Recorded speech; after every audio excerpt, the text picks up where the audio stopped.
Kayo po ang aking mga pari. At kayo ay higit sa lahat ang aking pamilya sa bikaryato.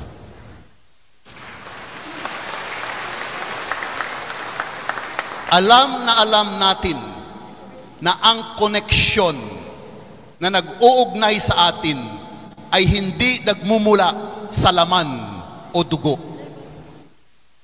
Ang koneksyon natin ay nagmumula sa biyaya ng ministerial na pagkapari ni Hesukristo na ibinahagi sa atin. Bilang obispo at mga tagapagmana ng mga apostol ni Hesukristo, kayo ay aking mga anak. Bilang pari, kayo ay aking mga kapatid. At bilang kasama ni Jesus, kayo ay aking mga kaibigan.